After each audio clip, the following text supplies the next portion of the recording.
Number 1. Kalash, a community unlike the rest of the world. Nestled deep within the isolated valleys of northern Pakistan, the Kalash are an ancient community, small in scale but captivating the world for decades. With a population of only about 4,000, they exist as a remnant of a distinct cultural space where the pace of life is slower and tradition remains central to daily life.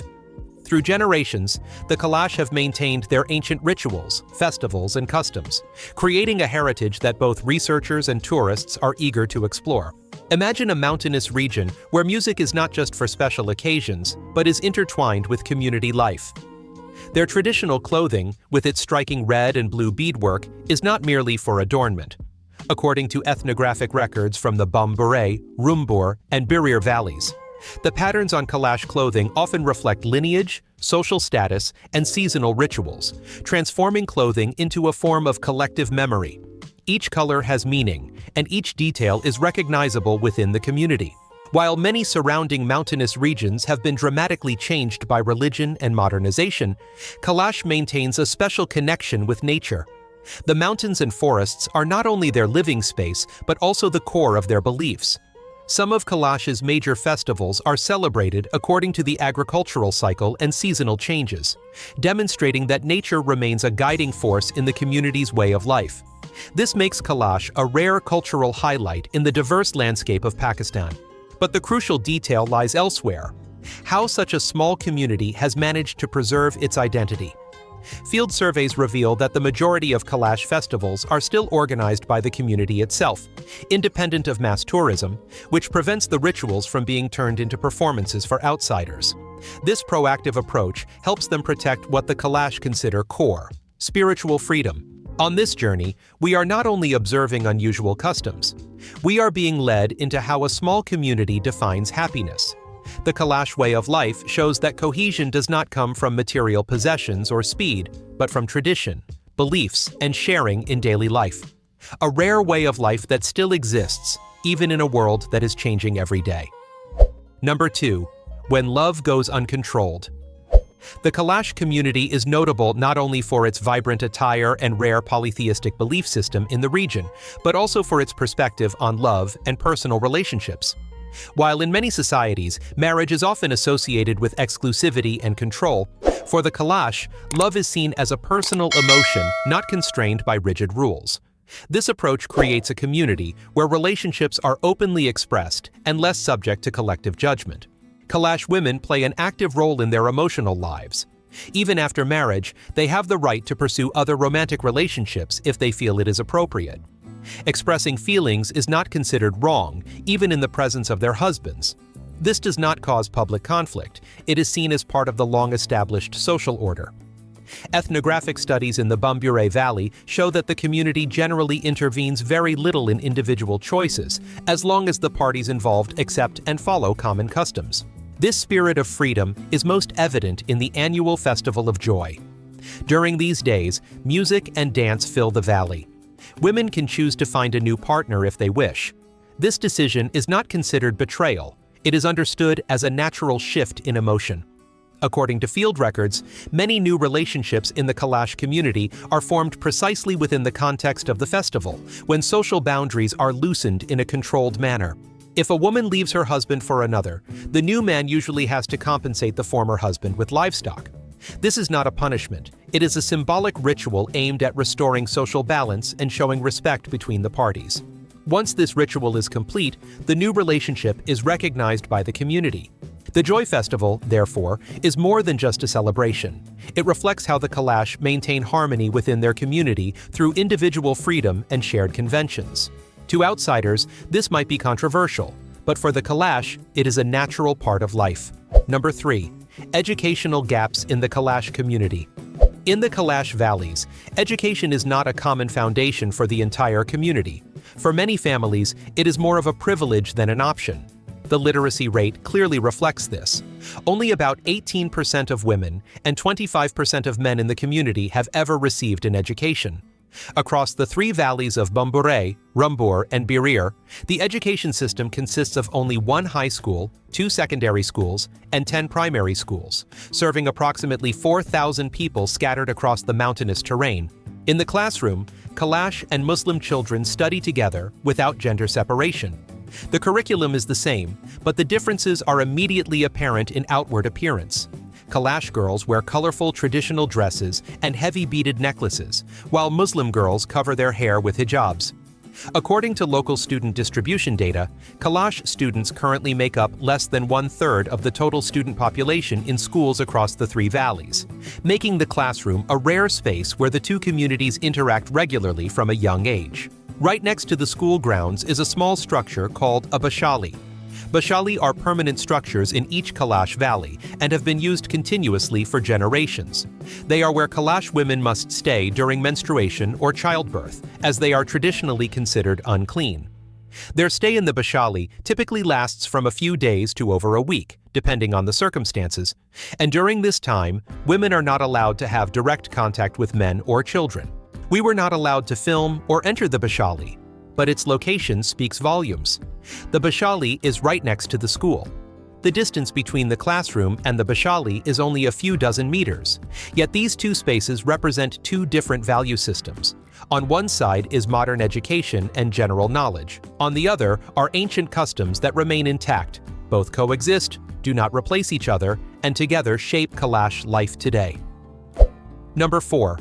The unexplained origins of the Kalash people.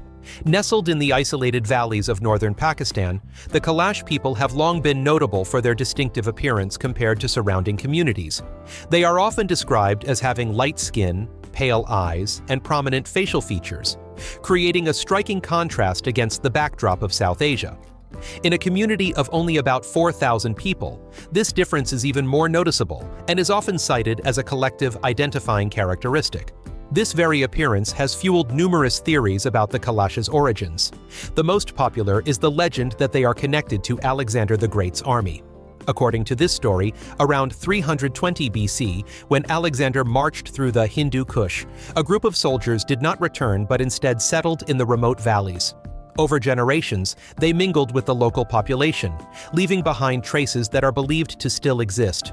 In many local documents, the legend of Alexander is often cited as an explanation for their appearance, although modern genetic studies have not confirmed a direct link.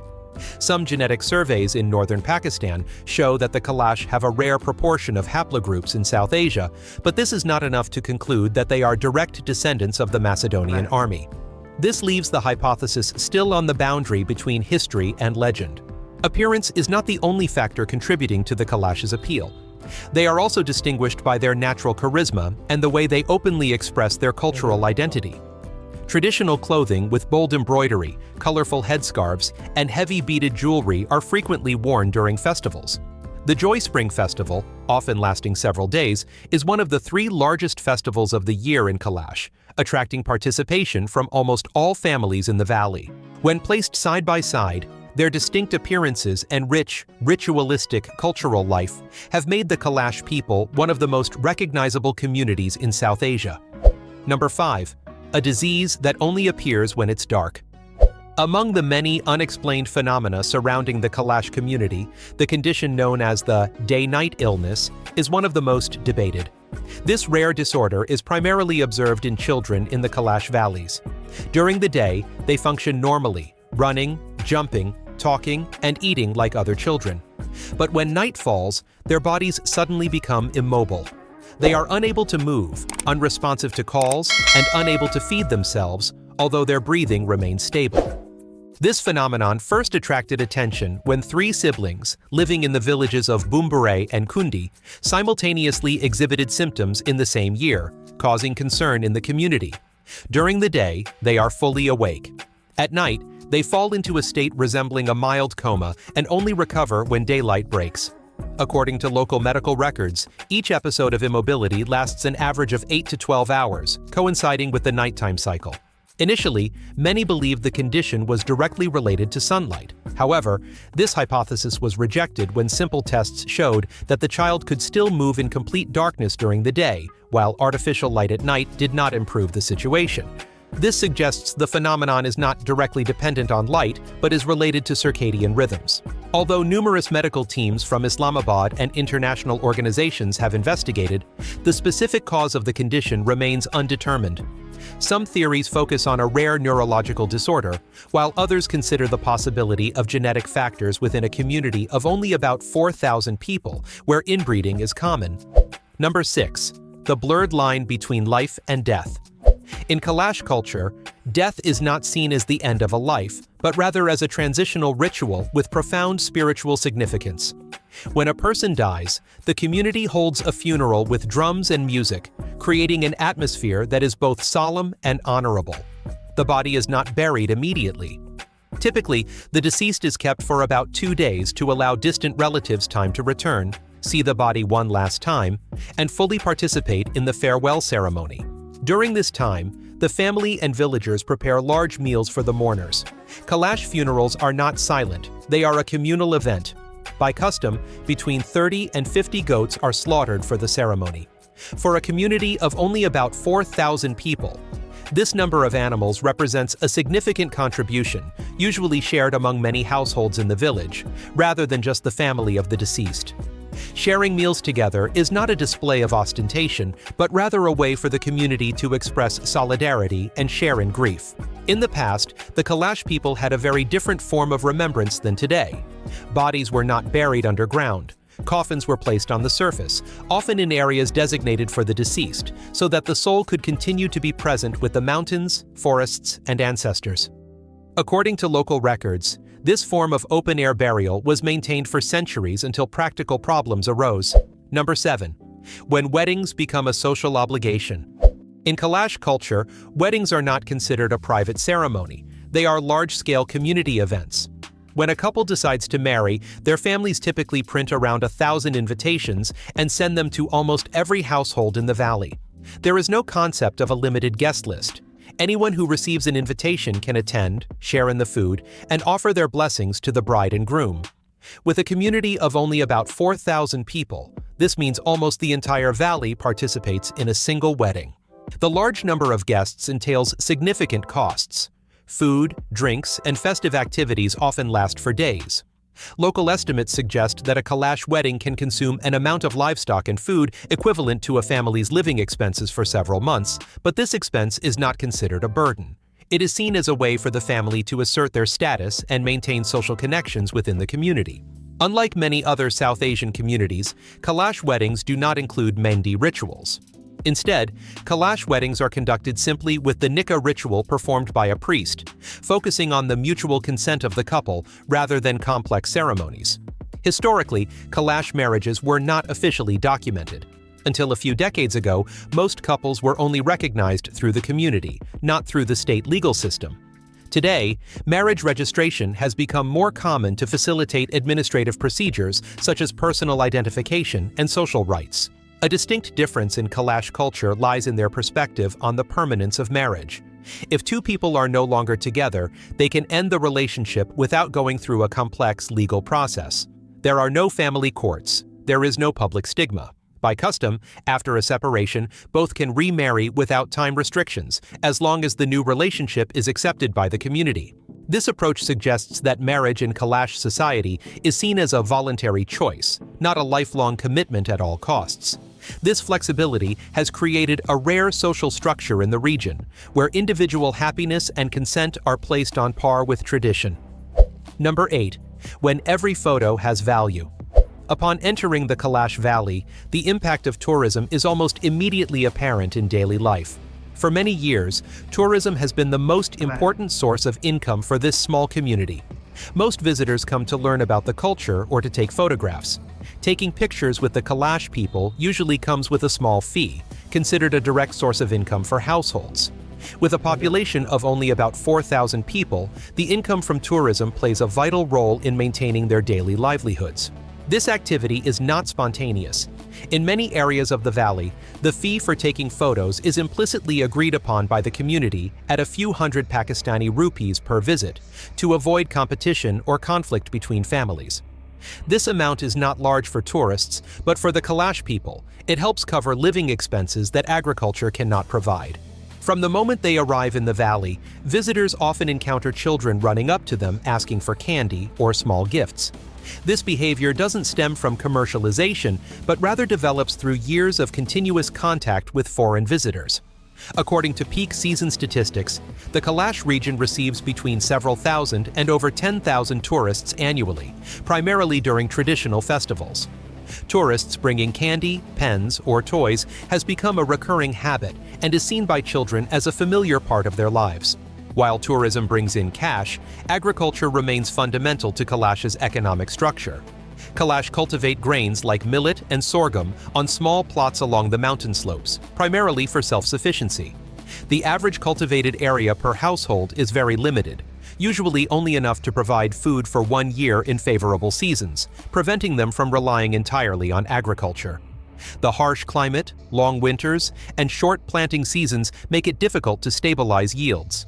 It is in this context that the Kalash economic model has developed in a parallel manner. Number 9.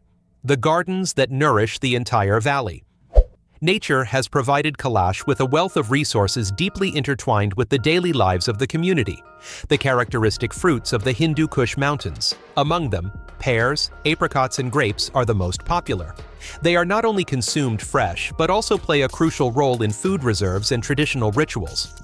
The cool climate year-round and high altitude give the fruits here a distinct flavor compared to those from the lowlands. Pear orchards are scattered across the mountain slopes near the settlements. Kalash pears are typically small, with thin skin and a subtly sweet taste. According to the local harvest schedule, pears are picked in late summer, with a yield sufficient to supply most households in the valley, rather than being sold elsewhere. Apricots are harvested earlier, usually in midsummer, and then dried on rooftops or stone patios for use during the long winter. An average household may dry several dozen kilograms of apricots each year, considering them a vital energy source during harsh weather. Kalash grapes hold a special place in community life. Besides being eaten fresh, they are a key ingredient in traditional winemaking. Thanks to the mild daytime temperatures and cool nights, the grapes grow more slowly than in lower regions, increasing the natural sugar content. This process gives Kalash wine its rich flavor and makes it suitable for major festivals. For the Kalash people, fruit farming is not just an economic activity, it's a family business passed down through generations. Children grow up in the orchards, participating in harvesting and drying fruit with their parents. Dried fruit is often used in ritual offerings as a way of thanking the gods after each harvest, demonstrating a direct connection between nature and belief. Number 10. Small gestures that shape communities. In Kalash life, hospitality is not an abstract concept, it is expressed in everyday greetings. Instead of polite or distant greetings, young Kalash girls often greet each other with a light kiss on the hand. This gesture is not romantic. It is a form of respect and social connection that has long been accepted within the community. This custom is not limited to young people.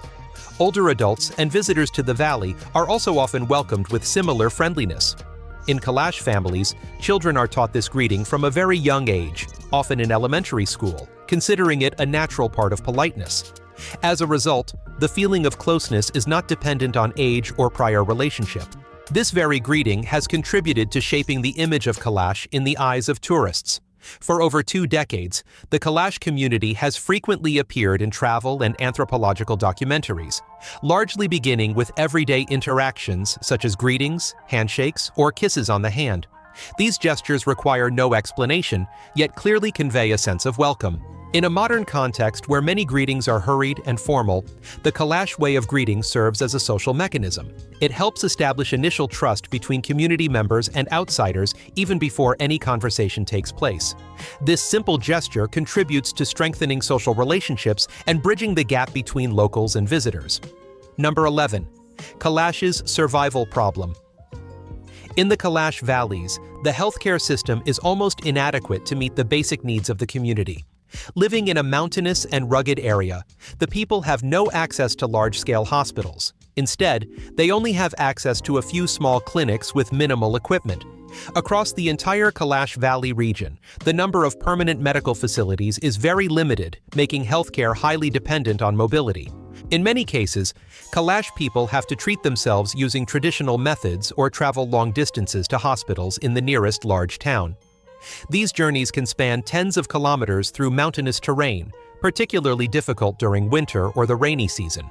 For serious illnesses, the extended travel time significantly increases the risk, especially for children and the elderly. Education in Kalash also clearly reflects this limited infrastructure. Although children have access to basic education, the quality of teaching remains inconsistent. Facilities are lacking, and learning materials are insufficient.